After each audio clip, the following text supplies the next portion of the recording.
दोस्तों स्वागत है आप सबका आपके अपने चैनल स्टडी विद गोपी गोपाल में। दोस्तों मैं हूं गोपी किशन और आज आप सबके सामने क्लास 10th की एनसीईआरटी की केमिस्ट्री की और साइंस के पहले चैप्टर की वीडियो के साथ मैं आप सबके सामने हाजिर हुआ हूं। तो दोस्तों जैसा कि कई विद्यार्थियों की एक समस्या ये रहती है कि सर हमें केमिस्ट्री में यानी कि रसायन विज्ञान में बड़ी समस्या होती है, कभी उनकी परिभाषाओं को याद करने में, कभी उनके जो टर्म्स हैं जो पद हैं उनको समझने में। कुछ ऐसे शब्द होते हैं केमिस्ट्री में जो समझ से परे होते हैं। अब लेकिन उनको हम ये नहीं कह सकते दोस्तों कि वो पूरी तरीके से समझ के बाहर है, समझ आ सकते हैं। केमिस्ट्री हो या साइंस, कोई भी सब्जेक्ट हो, कठिन तब तक नहीं होता जब तक आप हार ना मान लो। हम लोग पहले से ही हार मान लेते हैं कि ये केमिस्ट्री है, ये साइंस है, ये फिजिक्स है, इससे हम डर जाते हैं। आप डरने की कोई बात नहीं है दोस्तों। आज आप पूरे कॉन्सेप्ट के साथ पूरे वीडियो लेक्चर को पूरा देखिएगा और आप सीखेंगे कि पहला चैप्टर जो बड़ा टफ लगता है, टफ बिल्कुल नहीं है, बड़ा आसान है। तो उम्मीद करता हूँ आपको आज की क्लास पसंद आएगी। शुरुआत करते हैं हम आज की इस शानदार क्लास को। तो दोस्तों हमारा पहला चैप्टर का नाम है रासायनिक अभिक्रियाएं एवं समीकरण। रासायनिक अभिक्रियाएं एवं समीकरण यानी कि अगर आप इसको इंग्लिश में बोलना चाहें तो बोल सकते हैं केमिकल रिएक्शंस एंड इक्वेशंस। जो इंग्लिश मीडियम के बच्चे, सीबीएसई बोर्ड के बच्चे मेरी इस वीडियो लेक्चर को देख रहे हैं उनके लिए भी ये बहुत ही यूजफुल होने वाली है वीडियो लेक्चर, तो मिस मत कीजिएगा, पूरा एंड तक देखिएगा। केमिकल रिएक्शन और इक्वेशन। अब दोस्तों इस रासायनिक अभिक्रिया में और समीकरण में होता क्या है, मैं इस वीडियो को आपको दो पार्ट में देने वाला हूं। पहले में महत्वपूर्ण परिभाषाओं का डिस्कशन होगा और दूसरे पार्ट में आप सीखेंगे अभिक्रियाएं को कैसे बनाएंगे, अभिक्रियाओं का संतुलन कैसे करना है। दोनों वीडियो लेक्चर्स को आप दोनों देखिएगा तब आप सीख पाएंगे। तो दोस्तों इसमें सबसे पहले हम बात करते हैं, जैसा कि हमारे चैप्टर का नाम है रासायनिक अभिक्रियाएं। अब ये रासायनिक अभिक्रिया, एक मन में क्वेश्चन, आप साइंस के स्टूडेंट हो, एक क्वेश्चन जरूर आना चाहिए कि आखिर ये रासायनिक अभिक्रिया होती क्या है। ठीक है, what are chemical reactions and how can we learn these. अब हम इनको लर्न कैसे करेंगे, ध्यान से समझते हैं। तो पहले मैं आपको सीरियल वाइज डेफिनेशन बताऊंगा, उसको समझाने की भरपूर कोशिश करता हूं। तो देखिए दोस्तों, पहली हमारी परिभाषा है रासायनिक अभिक्रिया की, यानी कि केमिकल रिएक्शन। अब ये केमिकल रिएक्शन होती क्या है, जरा ध्यान से समझते हैं। परिभाषा मैंने इसलिए लिख दी है ताकि आपको कोई डाउट ना रहे। जब एक या एक से अधिक पदार्थ परस्पर क्रिया करके एक या एक से अधिक नए गुणों वाले नए पदार्थ बनाते हैं तो इसे रासायनिक अभिक्रिया कहते हैं। यहाँ पे मैंने रासायनिक अभिक्रिया का शॉर्ट फॉर्म लिख दिया है। अब आप ध्यान से समझिएगा दोस्तों, क्या मैं बताना चाहता हूँ कि जब एक या एक से अधिक पदार्थ कई हो सकते हैं, एक पदार्थ भी हो सकता है या एक से अधिक पदार्थ। अब एक पदार्थ में क्या होता है दोस्तों, वो या तो डिकम्पोजिशन होता है उसका, यानी कि उसका विघटन होता है, उसका किण्वन होता है। अब उसकी प्रक्रिया मैं आपको रासायनिक जब संतुलन बताऊंगा उस वीडियो लेक्चर में आप पूरा सीखिएगा। तो एक या एक से अधिक पदार्थ परस्पर क्रिया करके, परस्पर का मतलब होता है आपस में जब वो क्रिया करके क्या करते हैं, एक या एक से अधिक नए गुणों वाले। अब देखना, या तो वो एक क्या करेगा, नया पदार्थ बनाएगा, एक या एक से अधिक नए गुणों वाले नए पदार्थ बनाते हैं, यानी कि नया पदार्थ तो बनाएंगे, समझना, नया पदार्थ बनाएंगे। लेकिन कौन सा हो सकता है, वो एक नया पदार्थ बनाए, या ये भी हो सकता है ये कि वो एक से अधिक नया पदार्थ भी बना सकते हैं। तो क्या हो गया, एक या एक से अधिक नए गुणों वाले। अब देखना दोस्तों, ये जो नया तत्व बन के आएगा, जो हमारा फाइनल रिजल्ट मिलेगा वो हमारे नए गुणों का होगा। यानी कि हम जो रिएक्शन करवाएंगे, पहले जो पदार्थ लेंगे उनसे एक जो नया बन के आएगा उसके गुण अलग होंगे। तो दो नए गुणों वाले नए पदार्थ बनाते हैं। तो उस पूरी प्रक्रिया को, ये जो पूरी प्रक्रिया चलती है, इसे हम बोलेंगे रासायनिक अभिक्रिया। यानी कि एक बार फिर इसको समझते हैं उदाहरण के माध्यम से। ध्यान से देखिएगा दोस्तों, उदाहरण के माध्यम से समझते हैं कैसे। जैसे हमने पहला एग्जांपल लिया है जिसमें कि आप देखना, एक अगर क्या कहते हैं गुणों वाले नए पदार्थ बनाते हैं, जिनमें एक नए गुणों वाला अगर एक पदार्थ बनाए, जैसा कि मैंने हाइड्रोजन के दो अणु ले लिए हैं, यानी हाइड्रोजन की जब क्रिया हम ऑक्सीजन से कराते हैं तो हमें पानी मिलता है। H2O मतलब क्या होता है, पानी, यानी कि जल। अब देखना यहाँ पे क्या हुआ दोस्तों, एक से अधिक पदार्थों का क्रिया हुई, एक से अधिक पदार्थों की हमने आपस में क्रिया करवा दी, लेकिन नया पदार्थ कितना मिला, एक ही तो मिला। और पानी क्या है, पानी के गुण हाइड्रोजन के गुण और ऑक्सीजन के गुण दोनों से अलग है, यानी कि नए हैं। तो आप देख सकते हैं नए गुणों वाले नए पदार्थ बना दिया या नहीं।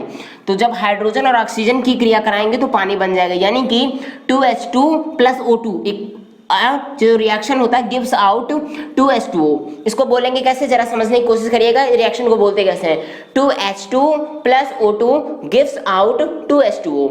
ये हुआ हमारा, जिसमें क्या मिल रहा था, एक नया पदार्थ, जिसमें क्या मिल रहा था, एक नया पदार्थ बन रहा था। तो एक नया पदार्थ बना तो ये मिल गया। जिनमें दो नए पदार्थ बने या दो से अधिक भी हो सकते हैं, देखो एक या एक से अधिक, जैसे हमने Mg यानी कि मैग्नीशियम की क्रिया जब HCl बोलते हैं हाइड्रोक्लोरिक अम्ल को, किसको बोलते हैं, जब हम मैग्नीशियम की क्रिया हाइड्रोक्लोरिक अम्ल के दो अणुओं के साथ कराते हैं तो हमें क्या मिलता है, MgCl2। और ये MgCl2 जो होता है, ये MgCl2 इसको बोलते हैं मैग्नीशियम क्लोराइड। और ये जो H2 होती है दोस्तों, इसमें जो मैंने ऊपर की ओर एरो बनाया है, ये गैस को प्रदर्शित करता है कि H2 क्या है, हाइड्रोजन गैस के नाम से ये होगी, कि ये बन गई हमारी हाइड्रोजन गैस, और ये मिलकर के ये वापस हमको रिलीज होकर के मिल जाती है। तो अब देखना Mg + 2HCl gives out MgCl2 + H2 gas हो गई हाइड्रोजन गैस, यानी कि मैग्नीशियम की क्रिया जब हाइड्रोक्लोरिक अम्ल से कराते हैं तो मैग्नीशियम क्लोराइड और हाइड्रोजन गैस मिल जाती है। इतनी बात समझ में आ गई। अब देखना दोस्तों यहाँ पे होता क्या है, दो चीजें और नई चीजें आती हैं कि अगर आप इसको नोट भी करते जाइएगा, स्क्रीनशॉट लेते जाइएगा।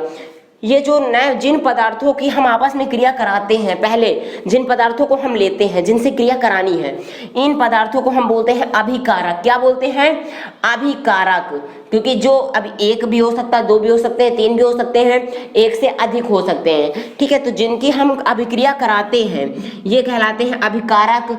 और जो परिणाम देते हैं, जो रिजल्ट हमारा बन के आता है, ठीक है, चाहे वो H2O बन के आया हो, चाहे इसकी बात करें या MgCl2 + H2O, ये पूरी प्रक्रिया, ये पूरा इधर का ये इधर का ये जो पूरा बन के आया है, इसकी बात करें, ये पूरा कहलाता है हमारा परिणामी यानी रिजल्टेंट, या फिर आप इसको उत्पाद बोल सकते हो। ज्यादातर इसको उत्पाद के नाम से जाना जाता है, लेकिन एक दूसरा नाम जो आपके कंपटीशन में पूछा जा सकता है या ऑब्जेक्टिव का एक क्वेश्चन बना के पूछा जा सकता है कि परिणामी क्या होता है, तो आप याद रखेंगे कि जो हमारा प्रोडक्ट होता है। अब प्रोडक्ट्स मैंने इसलिए लिखा क्योंकि यहाँ पे अगर एक से ज्यादा पदार्थ बन रहे हैं तो प्रोडक्ट्स यानी उत्पाद हो जाएंगे। यहाँ पे अभिकारक में रिएक्टेंट्स मैंने लिख दिया एक से ज्यादा के लिए, तो क्या हुआ, ये पूरा परिणामी यानी कि उत्पाद कहलाता है। तो एक बार जल्दी समझते हैं कि जब एक या एक से अधिक पदार्थ परस्पर क्रिया करके एक या एक से अधिक गुणों वाले नए पदार्थ बनाते हैं तो इस क्रिया को, तो इसे हम रासायनिक अभिक्रिया कहते हैं। और ये रासायनिक अभिक्रिया इस प्रकार से बना दी गई है। तो बात समझ में आ गई ना दोस्तों। तो दोस्तों अब बात करने वाले हैं रासायनिक अभिक्रियाओं के प्रकार के। अभी तक आपने सीखा कि रासायनिक अभिक्रिया क्या होती है और रिएक्शन, मैंने दो रिएक्शन की हेल्प से आपको समझाया। तो अब उसमें आगे बढ़ते हैं जिसमें हम बात करेंगे रासायनिक अभिक्रियाओं के प्रकार। अब ये रासायनिक अभिक्रिया कितने प्रकार की होती है दोस्तों, जो कि हमें अभी इसी वीडियो लेक्चर में पढ़ना है।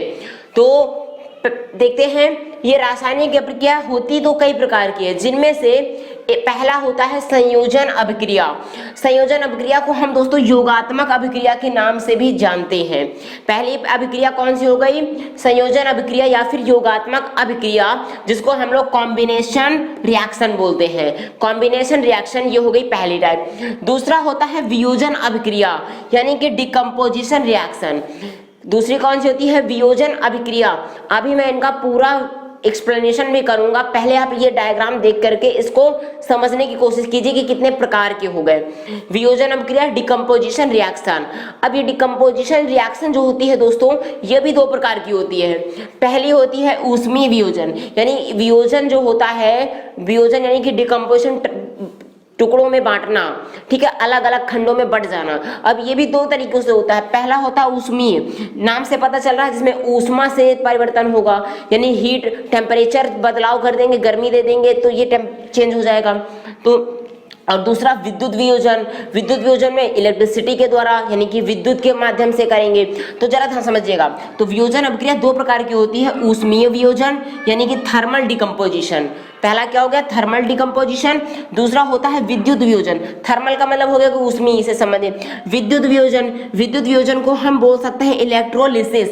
इलेक्ट्रोलिसिस क्या बोलेंगे, इलेक्ट्रोलिसिस, या फिर आप इसको विद्युत वियोजन की जगह पे इलेक्ट्रिक डिकम्पोजिशन भी आप नाम से दे सकते हैं। इलेक्ट्रिक डिकम्पोजिशन, फिर इलेक्ट्रिक केवल बोलना पड़ेगा, इलेक्ट्रिक डिकम्पोजिशन। ये हुआ वियोजन अभिक्रिया के बारे में। अब आते हैं नेक्स्ट होती है इसके बाद प्रतिस्थापन अभिक्रिया। नाम से पता चल रहा है एक को हटाएंगे दूसरे को लगाएंगे, एक को हटाएंगे दूसरे को लगाएंगे, प्रतिस्थापन करेंगे, डिस्प्लेसमेंट रिएक्शन। आप मान लीजिए हम यहाँ पे खड़े, समझना मैं आपको एग्जांपल समझाता हूँ। डिस्प्लेसमेंट रिएक्शन में कैसा होता है कि मान लो ये दो मार्कर हैं, अब हम रिएक्शन करेंगे, प्रोडक्ट के रूप में हमको ये मिल रहा है, तो इनका आपस में रिएक्शन चेंज हो जाएगा, यानी कि ये यहाँ से इधर आ जाएगा। सिंपल डिस्प्लेसमेंट क्या होता है, ऐसे हमने रखा, अब समझ लो इसका कैप हम इसमें लगा दें और इसका कैप इसमें लगा दिया, समझते हैं ना दोस्तों, ये हो गया डिस्प्लेसमेंट। बात समझ आ गई, यानी इसकी टोपी उसके सर, उसकी टोपी मेरे सर, ये वाली प्रक्रिया होती है, तो उसको बोलते हैं डिस्प्लेसमेंट रिएक्शन, यानी कि बात समझ आ रही है, प्रतिस्थापन अभिक्रिया। और लास्ट होती है उभय प्रतिस्थापन अभिक्रिया। ये उभय प्रतिस्थापन अभिक्रिया क्या होती है, जिसको हम बोलते हैं डबल डिस्प्लेसमेंट रिएक्शन। इसको हम लोग द्वि विस्थापन अभिक्रिया भी बोल सकते हैं, उभय प्रतिस्थापन या द्वि प्रतिस्थापन अभिक्रिया। तो देखो दोस्तों आपने, ये हमारे पास इतने टाइप के इसके रासायनिक अभिक्रिया के प्रकार हैं। आप इनका स्क्रीनशॉट ले लीजिए जल्दी से, और या फिर वीडियो को पॉज कर दीजिए, उसके बाद इसको नोट कर लीजिए। मैं आपको नोट्स बनवाते हुए चल रहा हूँ, पूरा वीडियो को लास्ट तक देखेंगे आप, यकीन मानिए केमिस्ट्री से डर आपका इस चैप्टर को जो मैंने आपको अभी पढ़ाया इससे खत्म हो जाएगा। बट कॉन्सेंट्रेट होकर के, फुली फोकस्ड होकर के आपको इसको सीखना है, समझना है, नोट करना है। तो विद्यार्थियों अब हम लोग आगे बढ़ते हैं और ये जानते हैं, अभी तक हमने सीखा कि रासायनिक अभिक्रियाओं के प्रकार कितने होते थे। तो क्या प्रकार तक जानना ही सीमित रहेंगे या अब उनका अध्ययन भी करेंगे कि उनको पहचान कैसे करेंगे? तो ध्यान से समझते हैं। पहला टाइप होता है हमारा संयोजन अभिक्रिया, जिसे हम लोग योगात्मक अभिक्रिया या फिर इंग्लिश में कॉम्बिनेशन रिएक्शन के नाम से भी जानते हैं। अब दोस्तों केवल नाम पता कर लेना ही नहीं होता, जरा उसको समझने की कोशिश करते हैं। संयोजन अभिक्रिया नाम से पता चल रहा है, योजन, योगात्मक, योगात्मक योग करके। तो क्या होता है, ये कौन सी अभिक्रियाएं होती हैं दोस्तों, कि वो है अभिक्रिया जिसमें दो या दो से अधिक पदार्थ परस्पर मिलते हैं। क्या होता है कि जिसमें दो या दो से अधिक पदार्थ परस्पर मिलेंगे लेकिन केवल एक ही यौगिक का निर्माण करते हैं, यानी दो चीजें मिलेंगी एक ही चीज बनाएंगे। एक एग्जांपल समझाते हैं, मान लो आपने चीनी लिया और पानी लिया, तो चीनी और पानी लेने के बाद नया प्रोडक्ट क्या मिल के आ गया क्या बना, शरबत। Very good. तो एक मैं आपको एग्जांपल समझा रहा हूं, तो चीनी पानी को लेकर के शरबत बना दिया, तो इस प्रकार का अभिक्रिया क्या होगा, एक ही चीज तो बन के आया, तो वो हो जाएगी हमारी योगात्मक अभिक्रिया। समझ गए? तो यहाँ पे हम अणुओं के बीच एक रिएक्शन कराते हैं। रासायनिक अभिक्रिया किसमें होती है, आपने परिभाषा पढ़ा ना, अणुओं के बीच में भी जो भी हम कलाकारी करते हैं, जो भी जितनी कलाकारी आती है वो सब अणुओं परमाणुओं में ही होगा। ठीक है, तो यहाँ पे क्या हो गया, संयोजन अभिक्रिया क्या होगी, वह अभिक्रिया जिसमें दो या दो से अधिक पदार्थ परस्पर मिल करके केवल एक, इस चीज को ध्यान रखना, केवल एक ही टाइप के यौगिक, एक ही यौगिक का निर्माण करते हैं, उसे संयोजन अभिक्रिया कहते हैं। संयोजन अभिक्रिया शॉर्ट में लिख दिया है, उसे संयोजन अभिक्रिया कहते हैं। जैसे कि आप एग्जांपल से समझने की कोशिश करें अगर दोस्तों, तो आप देख सकते हैं यहाँ पे क्या है, 2H2 यानी हाइड्रोजन का अणु लिया और ऑक्सीजन का अणु लिया, अलग अलग ही है ना, ये हाइड्रोजन अलग ऑक्सीजन अलग, लेकिन हमने इन दोनों को लेकर के मिला दिया, हाइड्रोजन को अलग मिलाया ऑक्सीजन को अलग मिलाया, और नई चीज क्या बन के आ गई हमारे पास, पानी, यानी कि 2H2O, ये पानी का फार्मूला हो गया। दो तो अणुओं को बताता है कि पानी के दो अणु बन करके आए, यानी कि 2 molecules of the water, water के दो मॉलिक्यूल्स मिलकर के आ गए। तो आपने देखा ना, ये पूरा क्या हो, ये हमारा हो गया उत्पाद, यानी कि प्रोडक्ट ये हो गया। और जिन जिन पदार्थों की, जिन जिन चीजों की हमने अभिक्रिया कराई है उसको क्या बोलते हैं, अभिकारक, यानी कि रिएक्टेंट्स। आपने सीखा ना, बेसिक से है, उसको कई बार रिवाइज करेंगे आपको याद हो जाएगा। पहला एग्जाम्पल ये हो गया। दूसरे में बात करते हैं, जैसे कि हम लेते हैं दोस्तों सोडियम, Na मतलब होता है सोडियम। सोडियम के 2 अणुओं को ले लेते हैं और इसकी हम क्लोरीन से क्रिया करा देते हैं, यानी कि 2Na + Cl2। क्लोरीन का देखो अणु होता है तो इस तरह से लेते हैं क्लोरीन ये। तो जब सोडियम और क्लोरीन की क्रिया कराए तो हमें क्या मिल गया, NaCl, 2NaCl, यानी कि सोडियम क्लोराइड। सोडियम क्लोराइड के हमें 2 अणु मिल गए, 2 मॉलिक्यूल्स हमें सोडियम क्लोराइड के मिल गए। और हमें ये तो पता ही है ना दोस्तों कि सोडियम क्लोराइड बोलते किसको हैं, बिल्कुल सही कहा आप सबने, नमक को, यानी कि जो साधारण साल्ट होता है, कॉमन साल्ट या टेबल साल्ट के नाम से जानते हैं। जिन बच्चों को इन रासायनिक फार्मूलों में दिक्कत आ रही है उनके लिए एक प्लस पॉइंट ये है कि मैंने डिस्क्रिप्शन में एक लिंक दे दी है, आप उस लिंक पे जाइए। मैंने उनको थोड़ा इंग्लिश में समझाने की कोशिश की है उन फार्मूलों को, लेकिन आप समझिए, ठीक है। हिंदी मीडियम के बच्चे भी कोशिश करें, क्योंकि जो चीज़ नहीं आता जब पढ़ेंगे तभी तो आएगा ना, और जिनको आती है वो रिवीजन जरूर करके रखें। वहां पे मैंने रासायनिक फार्मूलों का वीडियो लेक्चर आपको बना करके दिया, आप उसको जरूर देखिएगा, तो ये सारे फार्मूले आपको क्लियर हो जाएंगे। तो ये हो गया सोडियम क्लोराइड यानी कि नमक। तो इस तरीके से बना, क्या देखा हमने, 2 चीजें आपस में रिएक्शन कर रही थी, लेकिन मिलके क्या है, एक ही चीज तो बना, या तो पानी बना, अब इसमें क्या बनेगा, नमक बनेगा। तो 2-3 चीजें तो नहीं आ रही हैं। जैसे अब बगल में एक रिएक्शन देख लो, यहाँ पे हमने अभिक्रिया कराई, यहाँ पे एक अलग पदार्थ ये बन रहा है और अलग पदार्थ ये बन रहा है, देख रहे हैं ना आप, 2 पदार्थ और भी ज्यादा बन सकते हैं। लेकिन इस अभिक्रिया में क्या होता है, योगात्मक अभिक्रियाओं में, इस चीज को याद रख लो, ध्यान रहेगा, याद हो गया, योगात्मक अभिक्रिया में 2 या 2 से अधिक पदार्थ मिलते हैं, लेकिन केवल एक ही पदार्थ, केवल एक ही यौगिक का निर्माण करते हैं, काम खत्म। बात समझ में आ गई ना। ये हो गया हमारा संयोजन अभिक्रिया। अब बात करते हैं प्रतिस्थापन या विस्थापन अभिक्रिया की। बहुत इंपॉर्टेंट होता है, सब चीज को ध्यान समझना। प्रतिस्थापन या विस्थापन अभिक्रिया क्या होती है, इसके बारे में डिस्कशन करते हैं। तो प्रतिस्थापन अभिक्रिया होती है दोस्तों कि जिसको हम लोग इंग्लिश में डिस्प्लेसमेंट रिएक्शन के नाम से भी जानते हैं। डिस्प्लेसमेंट रिएक्शन अभी बताया, इसमें कुछ ना कुछ होगा अंतर। डिस्प्लेसमेंट अभी मैंने आपको बताया था ना, जरा समझने की कोशिश कीजिए। जैसे आप यहाँ पे क्या देख रहे हैं, यहाँ पे मेरे पास 2 कलर के मार्कर हैं, एक काले रंग का है और एक नीले रंग का है, काला और नीला। अब प्रतिस्थापन क्या होता है, इसकी टोपी हटा के उसके सर, उसकी टोपी इसकी, यानी कि मैं इस काले रंग का ढक्कन हटाऊं, नीले रंग का ढक्कन हटाऊं, और नीले रंग वाले में काले को फिट कर दूं और काले रंग वाले में नीले को फिट कर दूं। तो यही तो हो गया दोस्तों, यही प्रतिस्थापन अभिक्रिया होती है। और यहीं पे हमको बस यही चीज समझना है, समझ में आई बात, यानी कि इसकी टोपी उसके सर लगानी है। तो कैसे लगाते हैं जरा अभी देखिएगा, टोपी फिर आना, टोपी को सर में लगाना, अभी पूरा समझाते हैं। तो प्रतिस्थापन अभिक्रिया क्या होगी, वह अभिक्रिया जिसमें किसी यौगिक के अणु, वह अभिक्रिया जिसमें किसी यौगिक के अणु के पर किसी परमाणु, ध्यान समझना पूरा, इसमें थोड़ा सा लॉजिक है, के 2 बार आ रहा है कि जरा समझना, वह अभिक्रिया जिसमें किसी यौगिक के अणु, क्या होता है किसी यौगिक के अणु के किसी परमाणु, अणुओं के किसी परमाणुओं में है, किसी परमाणु या मूलक के स्थान पर, यानी कि कोई अणु है उसके कोई परमाणु है, मतलब नहीं समझ में आ रही बात, कोई समझ लेना। मान लीजिए कि मेरा ये मार्कर है, समझना, मैं कौन हो गया, मैं यौगिक का अणु हो गया, समझना, मैं कौन होगा, मैं खुद हो गया यौगिक का अणु, और अणुओं का कोई सी परमाणु, अब ये पेन, ये मार्कर हो गया मेरा परमाणु हो गया। आपको पता है ना कि अगर अणु है, ये मान लेते हैं ये पूरा कोई पदार्थ है, तो पदार्थ छोटे छोटे कणों से मिलकर बना होता है जिसको अणु बोलते हैं, ये ठीक है। अगर हम इस बड़े सी चीज को पदार्थ मान लें तो ये छोटे छोटे क्या कहलाएंगे, अणु कहलाएंगे या नहीं। अब इन छोटे अणुओं को ले लेते हैं, यानी कि इसके ये भी छोटे छोटे टुकड़ों से मिलकर बना होता है, तो जिनको हम लोग बोलते हैं परमाणु। बात समझ आ रही कि नहीं।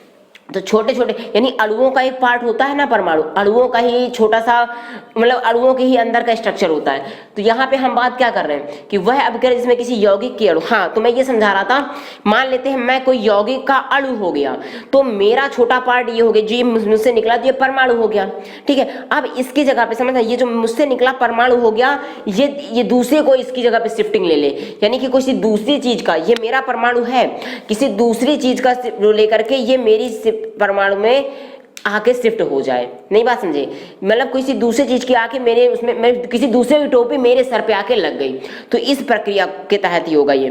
तो क्या होगा यहाँ पे कि वह अभिक्रिया जिसमें किसी यौगिक, थोड़ा मैं ध्यान से समझिएगा पूरा क्लियर हो जाएगा, जिसमें किसी यौगिक के अणु कि किसी परमाणु या समूह के स्थान पर कोई दूसरा परमाणु या समूह आ जाता। पूरा वही समझा है कि क्या हुआ, किसी यौगिक के अणु के किसी परमाणु या उसके परमाणु समूह भी हो सकता है, कोई परमाणु हो या परमाणु समूह के स्थान पर उसकी जगह पर कोई दूसरा परमाणु या समूह आ जाए, उसे हम बोलेंगे प्रतिस्थापन अभिक्रिया। जरा इसको समझते हैं। मान लेते हैं हमारे पास एक है जिंक हमने ले लिया Zn और उसकी अभिक्रिया H2SO4 यानी कि सल्फ्यूरिक एसिड से करा देते हैं।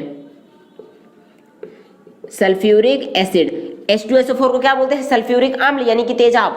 जब हम जिंक की अभिक्रिया H2SO4 से कराते हैं तो क्या होता है दोस्तों, अब ध्यान से समझना, मैं इसको मिटा देता हूं। तो हमने क्या देखा कि H2SO4 ये अलग पूरा क्या था, एक यौगिक है, समझना, यौगिक हो गया, यौगिक का क्या हो गया, यौगिक के अणु के किसी परमाणु। अब इसमें ये SO4 क्या हो गया, ये एक समूह हो गया। मैंने कहा ना परमाणु हो सकता है या समूह हो गया, तो ये सल्फेट वाला समूह है। अब सल्फेट समूह क्या हो गया, ये इसकी शिफ्टिंग हो गई जिंक के साथ, यानी ये क्या किया, कह रहा भैया मैं इसमें, बोलता क्या है, कहता मैं तुम्हारे साथ नहीं रहूंगा, मैं जा रहा हूं दूसरे के साथ कनेक्टिविटी बनाने।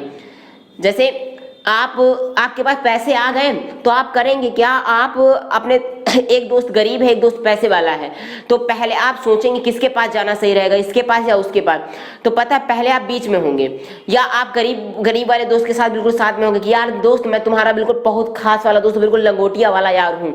अब जब देखा कि उसके पास वो बेचारा गरीब हो गया है तो आप उसके पास हट के बगल वाले भैया अमीर वाले के पास आ गया, मैं तुम्हारी उधर शिफ्ट हो रहा हूँ तो उधर, तो वैसा ये कर रहा है। जहाँ पे जरूरत हुई वहां पे आके बोला भैया मैं यहाँ नहीं रुकूंगा, यहाँ से मैं जा रहा हूँ, तो ये खसक के इधर आ गया। तो जिंक की अभिक्रिया जब हम इसके, तो पूरा समूह आएगा, पूरा परिवार से लेके आएगा, कहा भैया अकेले क्या करेंगे जाके, अकेले बीमार, वो कहेगा अकेले जाएंगे ना तो बड़ा खराब लगेगा, अकेले हम अपने परिवार वालों का करेंगे, ये तो बेचारे भूखे मर जाएंगे। कहता चलो गरीब है, ये तो गरीब हो गया, इसके साथ तो पूरा परिवार लेके पूरा चलाता है अमीर वाले के साथ, यही ये काम किया। तो क्या हो गया, SO4 पूरा मूलक जिंक के साथ लग गया तो बन गया ZnSO4 जिंक सल्फेट। अब बचा क्या बेचारा, इधर H2 बबुआ बचा, बेचारा गरीब हो गया ना ये, वो तो इधर खसक गया, तो H2 बचा तो ये इधर आ गया। क्या करें हम, अब ये बेचारा अकेला बचा तो गैस बन गया, गैस बन के उड़ गया। कहता मैं गरीब क्या करूंगा, गरीब बेचारा होता है ना फांसी में लटक जाता किसान, तो ये बेचारा क्या किया, उड़ ही गया। कहता चलो, जब ये फिर पता है क्या गाना गाएगा, H2 कहेगा चलो चलते हैं क्योंकि ये दुनिया ये महफिल मेरे काम की नहीं। अब बेचारा ससुरा भाग जाता है। चलिए आगे चलते हैं। नेक्स्ट जैसे दूसरा एग्जांपल देखते हैं कि हम यहाँ पे देखो दोस्तों, ऊपर क्या था, मैंने पूरे समूह का विस्थापन किया है। अब यहाँ पे अगर आप सोचेंगे परमाणु का विस्थापन कर लो, क्या दिक्कत है, चलो कर देते हैं, परमाणु का विस्थापन करते हैं। मेथेन हमने ले लिया, मेथेन का फार्मूला होता है CH4। मेथेन की क्रिया जब हमने क्लोरीन Cl2 से करा दी तो क्या होता है समझना। अब CH4 बना किससे है समझना, देखो CH3 और H मिल करके बने हैं ये, ठीक है। इधर देखो तो CH3 क्या हो गया, ये पूरा एक मूलक हो गया। CH3 क्या हो गया, मूलक, यानी कि एक समूह होते हैं। समूह भी कई टाइप के होते हैं, जैसे एल्केल ग्रुप बोलते हैं ना, समूह को इंग्लिश में ग्रुप बोलते हैं। एल्केल समूह, एल्केन समूह, इस तरीके के सब होते हैं ना, तो ये सारे तरीके के हो जाते हैं। तो यहाँ पे CH3 क्या हो गया, CH3 क्या था, क्लोरीन से, क्लोरीन भी दो हैं तो दो क्लोरीन गुना लेकर के एक क्लोरीन, यानी कि हम H को अगर इधर लगा दे समझना तो HCH3 हो गया कि नहीं, क्लोरीन का मतलब C 1 हो गया, H 3 और 1 4 ये हो गए। अब ये दोनों बोले भैया हम क्लोरीन इससे क्रिया करा लेते हैं, ये दोनों आपस में जाते, कहते चलो हम दोनों बिल्कुल पक्के वाले दोस्त बन जाएं, एक दूसरे के बिल्कुल जुड़ जाए एक दूसरे से। तो ये दोनों ने एक दूसरे से ब्याह कर लिया, शादी कर लिया, एक दूसरे से बिल्कुल जुड़ गए, तो CH3Cl बन गया, ये देख लो क्लोरोमेथेन बन गया, ठीक है। रिएक्शन करवा लिया, मतलब उसके घर, जैसे दुल्हन होती है अपने घर को छोड़ के दूसरे घर आ जाती है, अपने घर छोड़ा और अपने पति के घर आ गई, तो ये भी विस्थापन ही तो हुआ, डिस्प्लेसमेंट तो हुआ। पहले अपनी जगह पे थी फिर दूसरी जगह पे आ गई, पहले मायके में थी, पीहर में थी, अब आ गई अपने ससुराल में, तो वही तो कर रहा है ये क्या होता है कि ये दुल्हन होती है पूरे बाराती के साथ, ये पूरा ग्रुप हो गया ना, बाराती ग्रुप में जाता है, कहता आओ भैया पूरा न्योता खा के आएंगे, रसगुल्ला एक जगह 2-4 गपा गप खा के चले जाते हैं, दुल्हन बेचारी अकेले जाती है। आप पता है जैसे कोरोना के समय में एक बड़ी सी सिचुएशन थी कि सरकार ने कह दिया 50 लोगों को लेके जाना है। अब भैया समस्या ये है कि 50 लोग बारात में होना अनिवार्य है, ठीक है। तो एक दूल्हा बड़ा परेशान हो गया, उससे बारात में जब पहुंच गया तो पूछा ये गया, वो कहे भैया परेशान क्यों, कहता परेशान ये दिक्कत भैया कि अब 50 लोग आए तो ठीक है, अब अगर हम तो समस्या ये है कि हम दुल्हनिया को लेके जाए या ना जाने, तो साला ससुरा वो पुलिस वाला पकड़ेगा, कहेगा क्या मन होके गया, मार के डंडा जेल में बंद कर देगा। तो बड़ा कंफ्यूज है, कह रहा दुल्हन को लेके जाना है कि नहीं, सरकार से आदेश लेने गया। तो ऐसा भी तो कभी कभी हो जाता है। तो यहाँ पे देखो क्या हो गया कि ये क्या हुआ, पूरा बाराती है, दुल्हन को बुलाओ भैया तुम हमारे साथ जुड़ जाओ, तो ये दुल्हन इसके साथ जुड़ गई, कहा चलो ठीक है, इसे जुड़ करके तो ये बना दिया CH3Cl, ये CH3Cl यानी क्लोरोमीथेन बना दिया। अब क्या बचा, अब दुल्हन के मायके पक्ष वाले बचे, इधर क्लोरीन 2 थे, Cl थे, तो एक तो जुड़ गया, एक बेचारा ये बच रहा, एक इधर H बच रहा। तो इन्होंने कहा ठीक है, ये ससुराली पक्ष है, इनका मामला है, जो दहेज वहेज वाला काम होता है, दूल्हा दुल्हन से कोई मतलब नहीं होता, जो बाराती होते वो चले जाते हैं। अब जो घर के दूल्हा के घर वाले बचते हैं, हाइड्रोजन बचा इधर, इनके पास ये माता पिता ये यही पूरा दहेज वहेज वाला सिस्टम देखते हैं कि हाँ तुमको ये देना तुमको वो देना, तो वो आपस में मतलब खुसुर पुसुर करके जो भी बातचीत करके मामला सलटा लेते हैं। तो ये हुआ बात समझ में आ गई। तो क्या कहा कि मेथेन की जब क्रिया क्लोरीन से हो गई, आपस में क्या हो गया, डिस्प्लेसमेंट हो गया, प्रतिस्थापन हो गया, एक वहां एक वहां। तो मेथेन की जब क्रिया क्लोरीन से कराया तो क्या बन गया, CH3Cl यानी कि क्लोरोमीथेन और हाइड्रोक्लोरिक अम्ल बन के HCl क्या होता है, हाइड्रोक्लोरिक अम्ल बन के ये हमारा रिलीज हो जाता है, ये बच जाता है, ये पूरा दहेज का सामान बन के आ गया। समझ में आ रही है ना बात। अब चलिए आगे की हम आगे के दूसरे ओर बढ़ते हैं, आगे बढ़ते हैं और बात करते हैं अगली अभिक्रिया के बारे में।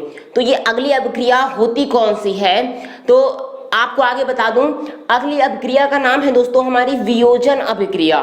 वियोजन अभिक्रिया जिसको इंग्लिश में हम लोग बोलते हैं डिकम्पोजिशन रिएक्शन। क्या बोलते हैं, डिकम्पोजिशन रिएक्शन। अब ये होती क्या है, जरा आसान से समझना, आपका ध्यान फुल अटेंशन आपका हमारी तरफ होना चाहिए, इस वीडियो लेक्चर में होना चाहिए, तभी आप इस चीज को फुल गारंटी के साथ सीखेंगे और केमिस्ट्री लगेगी आपको इजी। तो देखो दोस्तों आपको समझाता हूं डिकम्पोजिशन का मतलब क्या होता है। डिकम्पोजिशन 2 शब्दों से मिलकर के बनता है, डी और कंपोजिशन। पहले कंपोजिशन को समझते हैं, इस वर्ड को केवल अगर हम इसे डी हटा दें, समझना ध्यान से, अगर हम केवल डी हटा दें तो हमारे पास वर्ड बचता है कंपोजिशन। कंपोजिशन का मतलब होता है संगठन। क्या होता है, संगठन, यानी कि कोई भी यौगिक है या कोई भी पदार्थ है जिन तत्वों से मिलकर के बनता है उसे हम बोलते हैं कंपोजिशन। समझ रहे हैं, जिन जिन चीजों से मिलकर के वो बना है उन चीजों को जो मिलाया गया तो वो हो गया कंपोजिशन। अब डिकम्पोजिशन मतलब क्या होगा कि जिन तत्वों से मिलकर बना उनको अलग अलग कर दिया जाए तो वो बन जाता है हमारा डिकम्पोजिशन। क्या बन जाता है, उनके मूल तत्वों को हटा दिया जाए, अलग अलग कर दिया जाए, वो डिकम्पोजिशन। समझ गए, टुकड़ों में तोड़ देना, बस वही हो गया परिभाषा। जरा ध्यान से समझते हैं कि वह अभिक्रिया जिसमें कोई यौगिक अपने अवयवी तत्वों या छोटे छोटे सरल यौगिकों में वियोजित हो जाता है, टूट जाता है। वियोजित हो जाता मतलब टूट जाता है, छोटे छोटे अपने जिन मूल तत्वों से मिलकर बना होता है उनमें टूट जाता है, उसे क्या बोलते हैं, वियोजन अभिक्रिया कहते हैं। अभी बात नहीं समझ में, फिर से समझते हैं कि ऐसी अभिक्रिया, वो अभिक्रिया जिसमें कोई भी यौगिक हो सकता है, मूल मतलब जो उसको मिलाने के बाद जो बनता है यौगिक, वो अपने अवयवी बताया ना, जिन चीजों से बनना है उन्हीं चीजों में, उन्हीं तत्वों में, अवयवी तत्वों, या फिर अगर अवयवी तत्वों में नहीं टूटेगा तो क्या कर सकते हैं, तो वो छोटे छोटे टुकड़ों में यानी छोटे छोटे यौगिकों में वियोजित हो जाएगा, टूट जाएगा। तो इस अभिक्रिया को, पूरी प्रक्रिया को बोलते हैं वियोजन अभिक्रिया। एक बार फिर से, वह अभिक्रिया जिसमें कोई यौगिक अपने अवयवी तत्वों या छोटे छोटे सरल यौगिकों में टूट जाता है, वियोजित हो जाता है, उसे वियोजन अभिक्रिया कहते हैं। जैसे इसका एग्जांपल समझते हैं, मान लीजिए दोस्तों आपको पता है पानी, अब इसको पहले पूरा रहने देना, पानी किससे चीज से बना, आपको पता है H फॉर हाइड्रोजन और O फॉर ऑक्सीजन, ये तो क्लियर है ना, हाइड्रोजन और ऑक्सीजन से मिलकर के ये बना होता है। आप इस बारे में कोई दो राय तो है नहीं। अब जरा समझते हैं कि जब हाइड्रोजन और ऑक्सीजन से मिलकर बना है तो अगर हम पानी के 2 अणु ले लेते हैं तो क्या होता है, अब इसका वियोजन करवाते हैं। अभी मैं आपको आगे बताऊंगा वियोजन की 2 प्रक्रिया होती हैं, जैसा कि मैंने अभी आपको इसके पहले पार्ट में इसके बताया था कि 2 पार्ट में होता है। तो आप यहाँ पे क्या देखेंगे, जब इसका वियोजन करते हैं, किस टाइप का वियोजन कर रहे हैं हम, विद्युत वियोजन कर रहे हैं, यानी कि इलेक्ट्रोलिसिस कर रहे हैं। अभी इसको पूरा एक्सप्लेन करेंगे। तो जब वियोजन किया हमने तो हाइड्रोजन, पानी किसमें हो गया, H हाइड्रोजन अलग टूट गया और O फॉर ऑक्सीजन अलग आ गई, ये दोनों गैसों के रूप में आती हैं, हाइड्रोजन और ऑक्सीजन अपने अवयवी तत्वों में टूट गया। ये बात क्लियर हो गई। तो ये हुई वियोजन अभिक्रिया। अब बात करने वाले हैं इनके प्रकार। वियोजन अभिक्रिया दोस्तों दो प्रकार की होती है। पहली होती है ऊष्मीय वियोजन यानी कि थर्मल डिकम्पोजिशन, और दूसरी होती है विद्युत वियोजन यानी कि इलेक्ट्रोलिटिक डिकम्पोजिशन। इलेक्ट्रोलिटिक डिकम्पोजिशन को ही हम लोग बोलते हैं इलेक्ट्रोलिसिस। क्या बोलते हैं? इसी को हम लोग इलेक्ट्रोलिसिस के नाम से भी जानते हैं। तो आपको दोनों चीजों को समझना है। तो पहले हम प्रकार में आते हैं ऊष्मीय वियोजन यानी कि थर्मल डिकम्पोजिशन। अब आपको पता है डिकम्पोजिशन तो होगा यानी कि मूल अब टुकड़ों में टूटेगा, लेकिन थर्मल ऊष्मा देने पर, नाम से पता चल रहा है। तो जब किसी पदार्थ के वियोजन की अभिक्रिया, वियोजन समझ गए, अपने अवयवी तत्वों में टूटना, कि वियोजन की अभिक्रिया ऊष्मा देने पर होती है, हीट, ऊष्मा यानी कि हीट देने पर जब वो प्रक्रिया संपन्न कराई जाती है तो उसे ऊष्मीय वियोजन कहते हैं।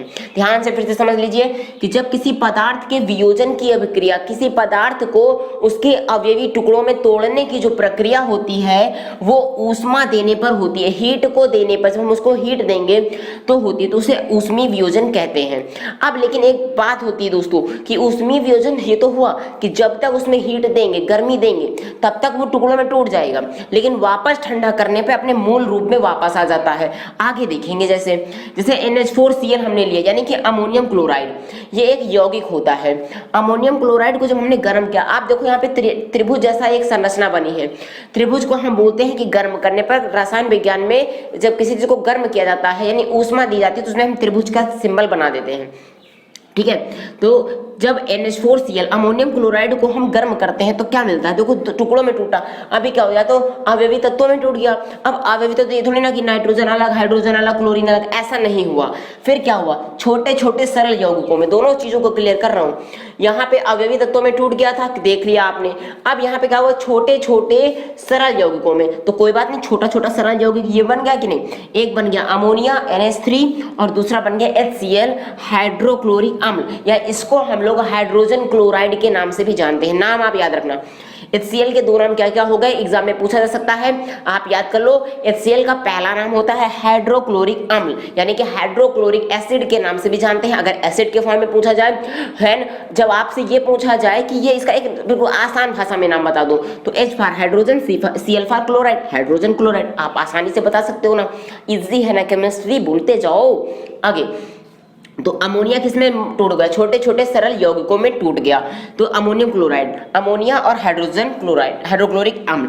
अब देखो दोस्तों, जब इसको हम इस पूरे दोनों तत्वों को लेकर के ठंडा कर देंगे तो वापस हमको अमोनियम क्लोराइड मिल जाएगा।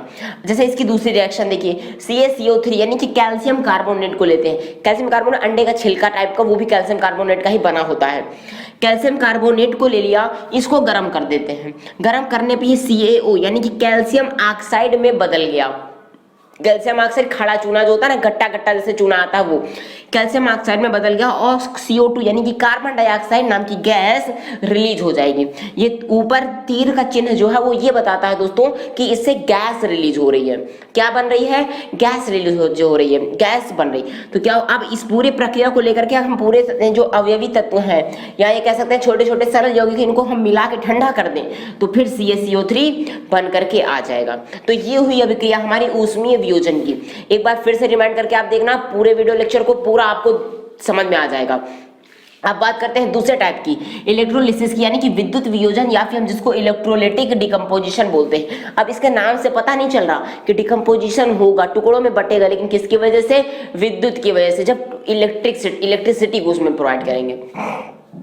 तो जिस अभिक्रिया में यौगिक, अब एक क्वेश्चन होता है दोस्तों, मैंने इसलिए लिख दिया है ताकि आपको डाउट ना हो। आप नोट्स बना रहे हैं ना, इसलिए मैंने लिखा, नहीं मैं चाहता तो इसको ओरल में भी आपको समझा सकता था।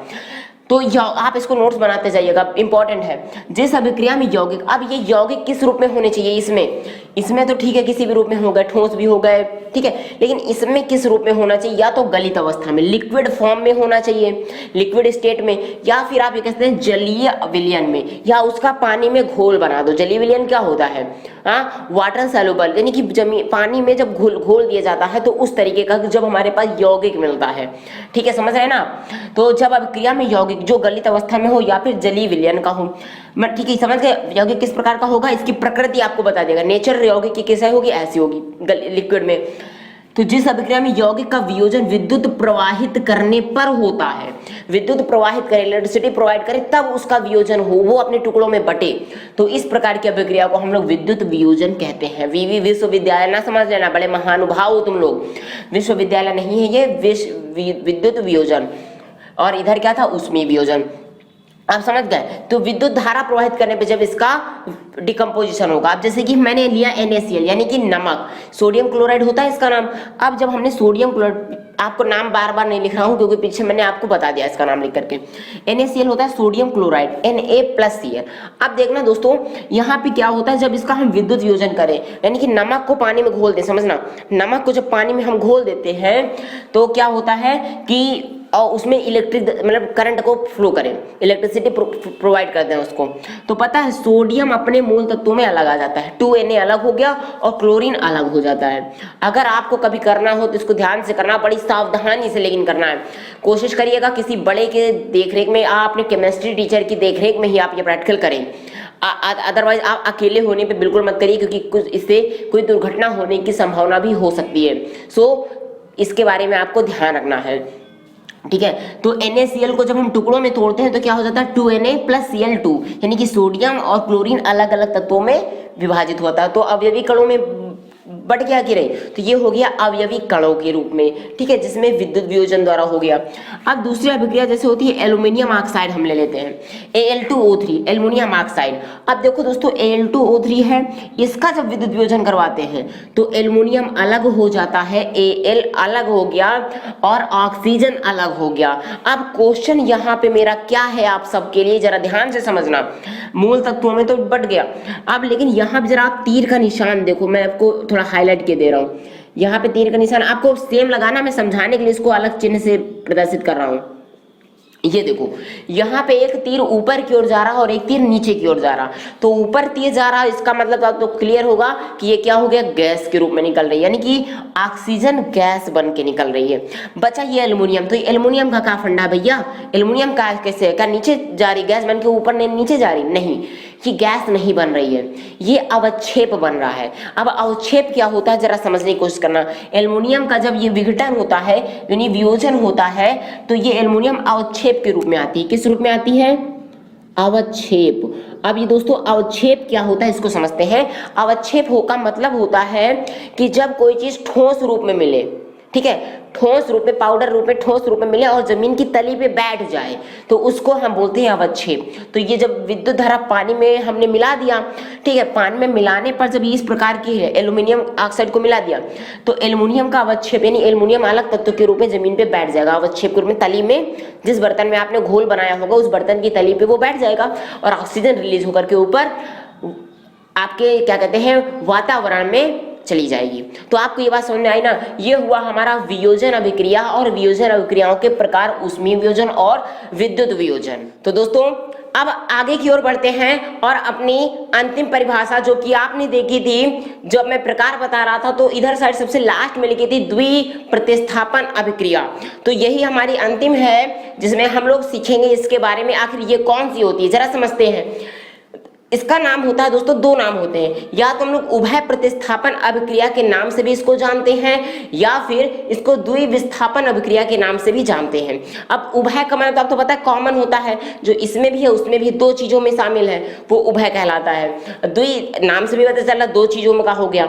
जैसे समझते हैं कि वह अभिक्रिया जिसमें यौगिकों के आयनों या अवयवों की आपस में अदला बदली हो जाती है, यानी कि जो यौगिक में आयन होते हैं, आयन कितने प्रकार के होते हैं, आयन आपको पता है दो प्रकार के होते हैं, आयन दो प्रकार के होते हैं, एक होता है पॉजिटिव आयन, एक होता है निगेटिव, यानी कि एक धन आयन और एक ऋण आयन, ये तो पता है ना आपको।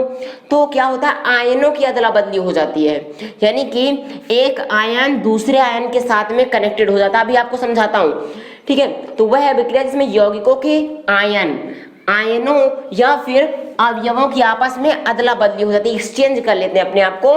तो ऐसे और इंपॉर्टेंट चीज क्या होता है, और नए यौगिक बनाते हैं, ठीक है ना। इस अभिक्रिया में क्या होता है, एक नया यौगिक बना लेते हैं ये लोग। जब नया यौगिक बनाते हैं तो उसे हम द्विविस्थापन अभिक्रिया कहते हैं। चलिए इसको समझाने के लिए क्या करते हैं, जरा एक नोट इंपॉर्टेंट है, ये भी ध्यान में। और यह अभिक्रिया हर जगह पे नहीं लागू होगी।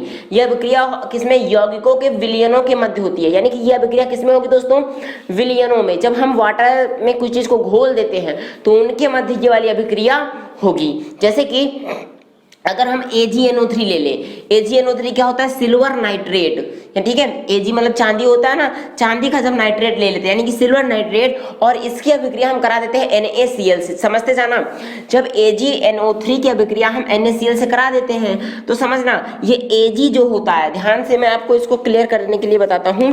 ये जो Ag है समझना, जिसमें मैं ब्लैक से लाइन कर, Ag और Cl अपना क्या करते हैं, आपस में कंबाइन कर जाते हैं। यानी कि Ag में धनायन होता है और Cl में ऋणायन होता है। जरा समझना, इसमें दोस्तों NO3 क्या है, इसमें ऋणायन होता है, समझना, और Na में धनायन हो गया, ठीक है।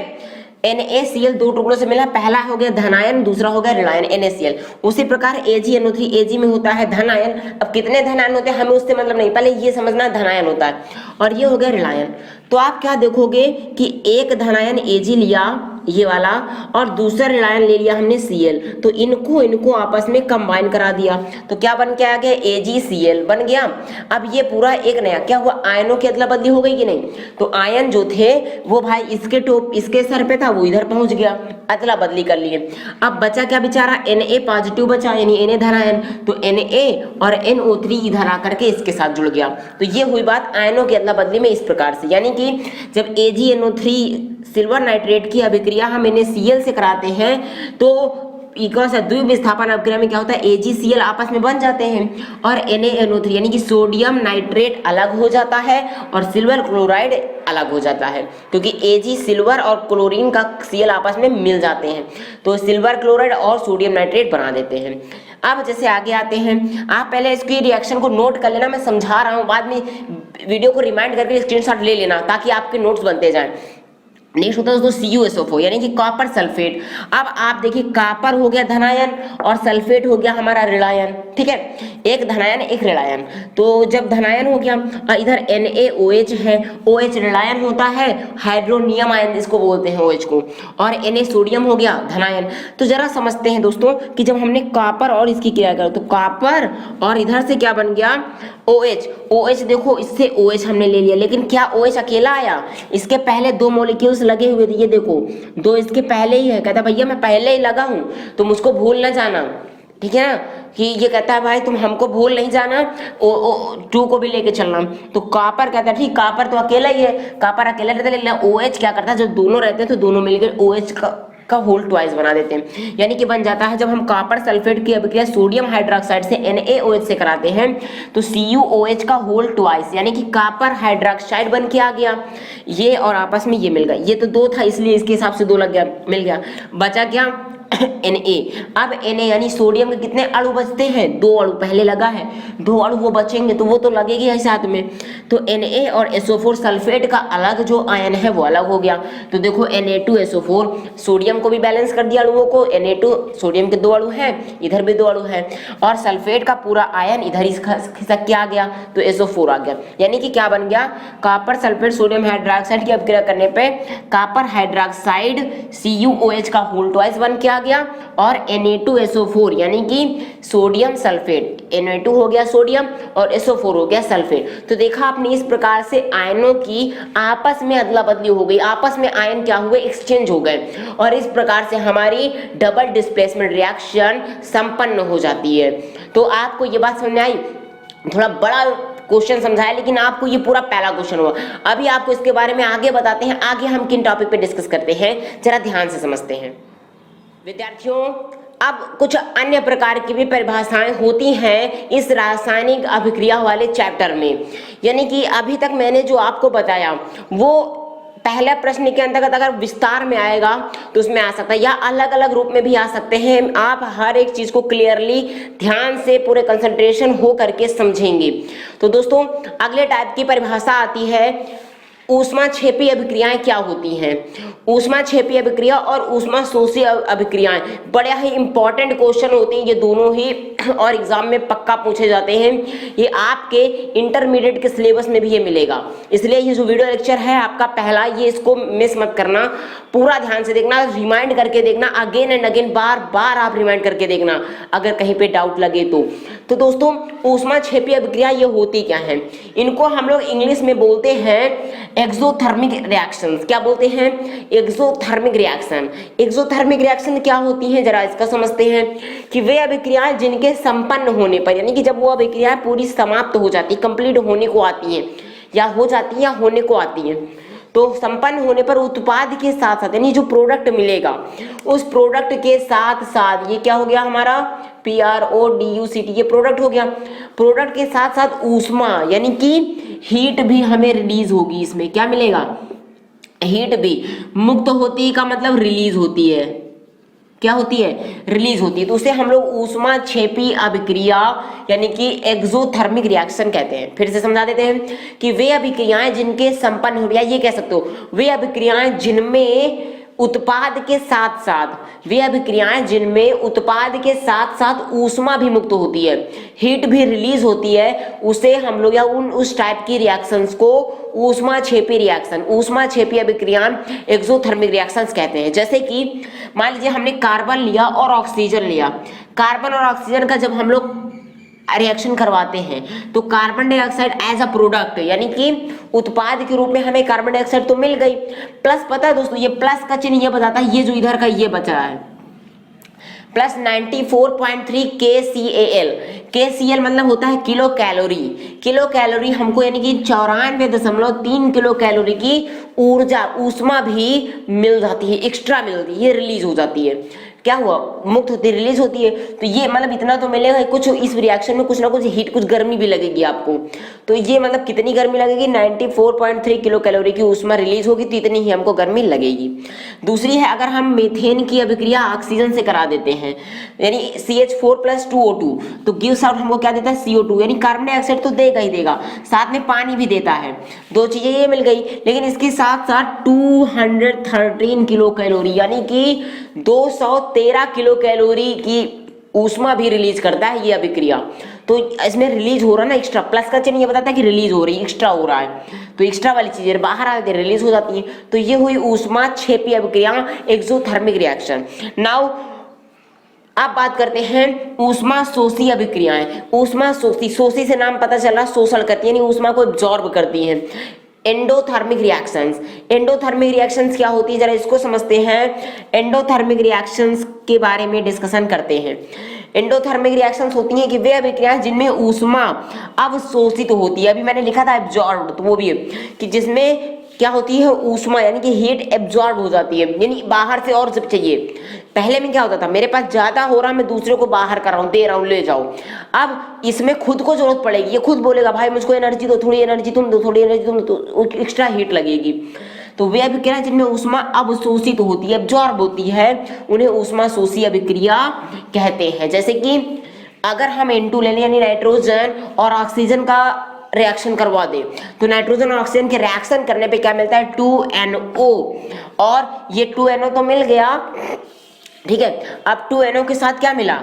2NO के बाद देखो दोस्तों यहाँ पे माइनस का चिन्ह लगा है, 43.2 KCl किलो कैलोरी, यानी कि इसमें 43.2 किलो कैलोरी की ऊष्मा क्या हो रही? माइनस, यानी माइनस का मतलब होगा इसको जरूरत पड़ रही है और चाहिए हमको, ठीक है ना। वो क्या कर रहा था, उसके पास ज्यादा हो रही थी, वो बाहर कर रहा था, ये अवशोषित कर रहा, कि बाहर अपने एटमॉस्फेयर से भी ले लेगा, यानी आसपास के तापमान जरूरी है लेगा।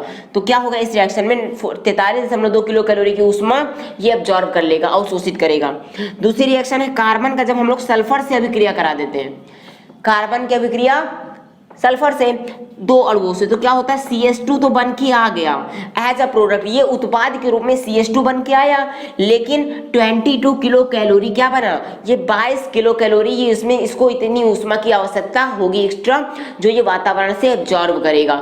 तो इस प्रकार की अभिक्रिया को हम क्या बोलेंगे मित्रों, ऊष्मा शोषी अभिक्रियाएं, it means endothermic reactions. Now आप सब लोग समझ चुके होंगे कि what are the differences between exothermic reaction and endothermic reactions.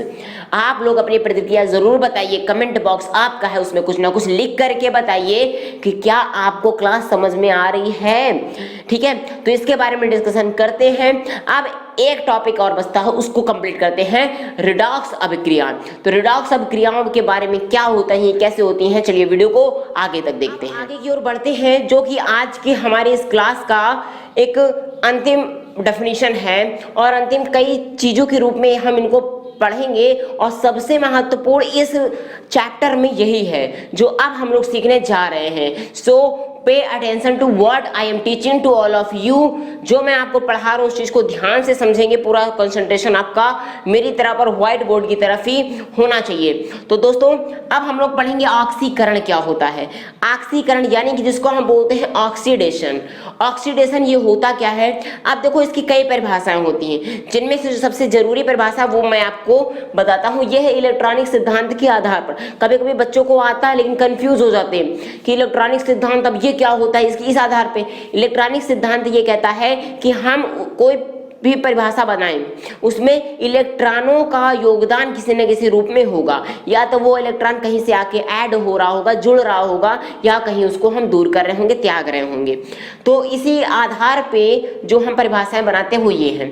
तो पहली है ऑक्सीकरण। ऑक्सीडेशन क्या होती है कि वह अभिक्रिया जिसमें कोई परमाणु, क्या क्या, कोई परमाणु हो सकता है या अणु हो सकता है या आयन, तीनों में से कोई भी एक हो सकता है।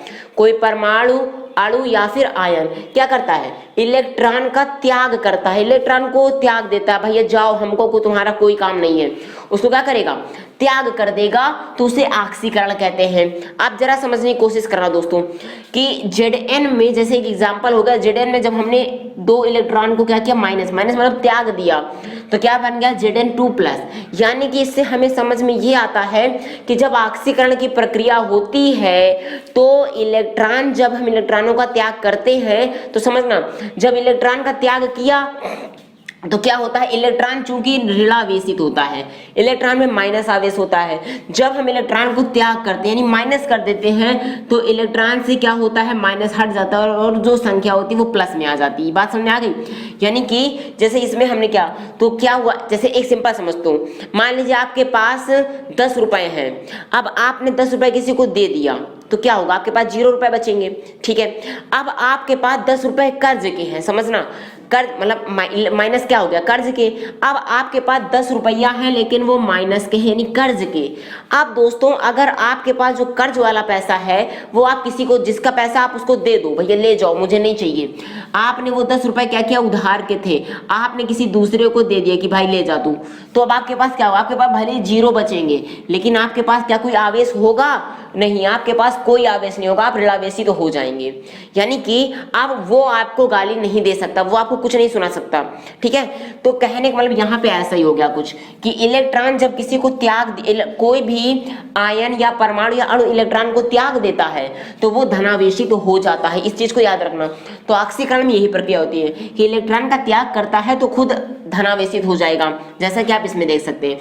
आप जैसे दूसरा एग्जांपल है, कॉपर में हमने 2 इलेक्ट्रॉन को क्या किया, त्याग कर दिया, त्याग कर दिया मतलब हटा दिया, तो कॉपर से 2 इलेक्ट्रॉन चले गए, तो कॉपर के पास 2 इलेक्ट्रॉन चले गए तो आयन कैसे बचेंगे, धनायन हो जाएगा ना, ये पॉजिटिव आयन। 2 इलेक्ट्रॉन गए तो उसके पास 2 आयन जो निगेटिव था वो पॉजिटिव बन गया, वो आ गया। ठीक है, ये हुई बात ऑक्सीकरण की। अब बात करते हैं अपचयन की, जिसको हम लोग इंग्लिश में बोलते हैं रिडक्शन। ठीक है, अब व्हाट इज रिडक्शन, ये रिडक्शन होता क्या, अपचयन क्या होता है, इसके बारे में डिस्कशन करते हैं। तो वह अभिक्रिया जिसमें कोई परमाणु, अणु या आयन, इन तीनों में कोई एक हो सकता है। परमाणु, अणु या आयन इलेक्ट्रॉन ग्रहण कर लेता है, ये क्या करता है, इलेक्ट्रॉन को ग्रहण करता है। ये ऊपर वाला क्या कर रहा था, त्याग दे रहा था, त्याग कर रहा था, भैया तुम चले जाओ, ये कह रहा तुम मेरे पास आ जाओ, ये ग्रहण कर रहा है। तो अपचयन में इलेक्ट्रॉन को ग्रहण किया जाता है और ऑक्सीकरण में इलेक्ट्रॉन को भगाया जाता है, यानी त्याग किया जाता है। अब देखो, तो इलेक्ट्रॉन ग्रहण करता है उसे अपचयन कहते हैं। अब लेकिन जब इलेक्ट्रॉन चूंकि ऋणावेशित होता है, जब ऋणावेशित को हम लेंगे तो हम भी निगेटिव हो जाएंगे ना, सिंपल। जब आप पॉजिटिव थॉट्स को अपने अंदर लोगे तो आप पॉजिटिव होगे, जब आप निगेटिव थॉट्स को अंदर लोगे तो क्या होगा, निगेटिव हो जाओगे। समझना, यही बात है। जब हम पॉजिटिव को अंदर लेते हैं तो पॉजिटिव हो जाएंगे, जब निगेटिव थॉट्स को, अच्छे विचारों को अंदर नहीं ले, यानी कि अच्छे विचारों को अंदर लेते हैं तो अच्छे हो जाएंगे, पॉजिटिव हो जाएंगे। जब निगेटिव, नकारात्मक विचारों को अंदर लेंगे तो नकारात्मक होंगे। लेकिन अगर हम ऑलरेडी नकारात्मक हैं, निगेटिव हैं, तो अगर हम उन निगेटिव विचारों को बाहर कर दे तो धनात्मक ही तो हो जाएंगे। निगेटिव थॉट्स को बाहर किया तो पॉजिटिव बचे, वो काम कर रहा था ये ऑक्सीडेशन। अब अपचयन क्या कर रहा है, जब इलेक्ट्रॉन को ग्रहण कर रहा है, निगेटिव कर रहा और निगेटिव खुद ही निगेटिव हुआ जा रहा, तो इसका रिजल्ट क्या होगा, निगेटिव ही तो होगा भैया। कुछ भी कर लो, ये निगेटिव रहना ही रहना है, क्योंकि जब निगेटिव थॉट्स लोगे तो निगेटिव ही रहोगे ना। तो क्या कर रहा है, जैसे सल्फर में 2 इलेक्ट्रॉन को कह रहा आओ भैया, आओ आओ आओ, आ जाओ आ जाओ आ जाओ आ जाओ। प्लस का मतलब क्या होगा, बुला रहा, आओ। जब सल्फर में 2 इलेक्ट्रॉन को बुला लेगा तो ये सल्फर निगेटिव हो जाएंगे, 2 आयन इसके कैसे हो जाएंगे, ऋणात्मक हो जाएंगे, निगेटिव हो जाएंगे। वैसा यहाँ पे भी है। क्लोरीन के पास, क्लोरीन 2 अणु है, अब वो 2 इलेक्ट्रॉनों को बोल रहा भैया तुम आओ, तुम्हारा न्यूनता है। अब बुला लेगा तो क्या होगा, खुद भी तो निगेटिव हो जाएगा ना। तो ये प्रक्रिया यहाँ पे हो रही है ऑक्सीकरण और अपचयन की। आई होप आपको बात समझ में आ गई होगी। वीडियो को रिमाइंड करके एक बार फिर से देख लेना, क्लियर हो जाएगा। इसी से मिलते जुलते रिडक्शन, एक अभिक्रिया होती है रिडॉक्स रिएक्शन, यानी कि रिडॉक्स अभिक्रिया बहुत इंपॉर्टेंट होती है, सबसे जरूरी परिभाषा। रिडॉक्स अभिक्रिया क्या होती है कि वह अभिक्रिया जिसमें ऑक्सीडेशन और रिडक्शन दोनों साथ साथ होती रहती है, साइमल्टेनियसली होती रहती है। यानी कि वह अभिक्रिया जिसमें ऑक्सीकरण, ऑक्सीडेशन मतलब क्या होगा, ऑक्सीकरण, और रिडक्शन मतलब क्या हो गया, अपचयन। तो वह अभिक्रिया जिसमें ऑक्सीकरण और अपचयन दोनों एक साथ होती रहती है, एक ही अभिक्रिया में दोनों हो जाएंगी। पहले अलग अलग हो रही थी, अब एक ही अभिक्रिया में दोनों हो जाएंगी, तो हम उसको बोलेंगे रिडॉक्स अभिक्रिया। क्या बोलेंगे, रिडॉक्स अभिक्रिया। अब रिडॉक्स अभिक्रिया क्या होती है, जैसे समझना, मान लीजिए हमारे पास एक रिएक्शन थी CuO, copper oxide. Copper oxide की क्रिया जब हमने हाइड्रोजन से करा दी तो हमें गर्म करने पे मिलता है कॉपर और पानी। कॉपर अलग हो गया, पानी अलग हो गया, समझना। तो देखा दोस्तों, जरा समझना, यहाँ पे दोनों अभिक्रिया एक साथ हो रही। कॉपर ऑक्साइड के रूप में था, 2 तत्व शामिल थे इसमें। कॉपर ऑक्साइड से क्या हो गया, क्या कर रहा है ये, अपचयन क्या हो गया, यानी कि इसमें जो अणु होंगे, इलेक्ट्रॉन होंगे, उनको बाहर हटा दिया। तो रिडक्शन में क्या, सॉरी, इलेक्ट्रॉन को ग्रहण कर लिया। कॉपर ऑक्साइड से क्या बन गया, केवल कॉपर रह गया, ऑक्सीजन यानी इससे हट गया। तो ऑक्सीजन की भी एक थ्योरी होती है। तो कॉपर से जब ऑक्सीजन हट गया तो क्या बचा, क्या, कॉपर। तो यहाँ पे कॉपर यानी बड़े से छोटा हो रहा, तो ये हो गया रिडक्शन। अब हाइड्रोजन क्या कर रहा है, हाइड्रोजन क्या कर रहा था, ऑक्सीडेशन क्यों हो गया, क्योंकि H2O हो गया। H2O यानी हाइड्रोजन से क्या बन के आ गया, हाइड्रोजन बन गया दोस्तों आपका, हाइड्रोजन से बन गया H2O यानी पानी, इसमें ऑक्सीजन आकर के इसमें जुड़ गया। आप जरा एक बार इन प्रक्रियाओं में थोड़ा सा दिक्कत होगी, यहाँ पे ऑक्सीजन और हाइड्रोजन का तो कॉन्सेप्ट बताया ही नहीं, तो चलिए मैं आपको बता देता हूँ दोस्तों, इसका कॉन्सेप्ट क्या होता है। जरा देखिएगा कि ऑक्सीकरण वह प्रक्रिया होती है जिसमें, समझना, मैंने तो इलेक्ट्रॉन को लेकर के बता दिया, इलेक्ट्रॉन लेकर बताया तो ये हो गया। दूसरा क्या होता है कि अगर ऑक्सीजन का कॉन्सेप्ट बताएं तो ऑक्सीकरण वह प्रक्रिया होती है जिसमें ऑक्सीजन को ऐड किया जाता है। ऑक्सीजन को क्या किया जाएगा, जोड़ा जाएगा। तो देखो H2 में हाइड्रोजन में ऑक्सीजन जुड़ गया तो ऑक्सीकरण बन गया। और अपचयन क्या होगा, उसको उल्टा कर दो, जिसमें से ऑक्सीजन को हटा दिया जाता है। नहीं समझे, फिर से ये अगर हम इलेक्ट्रॉन की बात करेंगे तो अपचयन क्या करेगा, इलेक्ट्रॉन को ग्रहण करेगा और ऑक्सीकरण इलेक्ट्रॉन का त्याग करेगा। ये हुई इलेक्ट्रॉन की बात में। अगर हम ऑक्सीजन की बात करें तो ऑक्सीजन में क्या करेगा, ये उल्टा करता है। अपचयन की परिभाषा, अपचयन क्या करता है, ऑक्सीजन को हटा देता है, ऑक्सीजन का त्याग ये कर देता है, ठीक है, O2 को त्याग कर देगा। और ऑक्सीकरण क्या करता है, ऑक्सीकरण ऑक्सीजन को अपने साथ में जोड़ लेता है। ये हुई बात ऑक्सीजन और इलेक्ट्रॉन के कॉन्सेप्ट से। हाइड्रोजन का अगर लॉजिक दे देते तो वो भी देख लीजिए दोस्तों।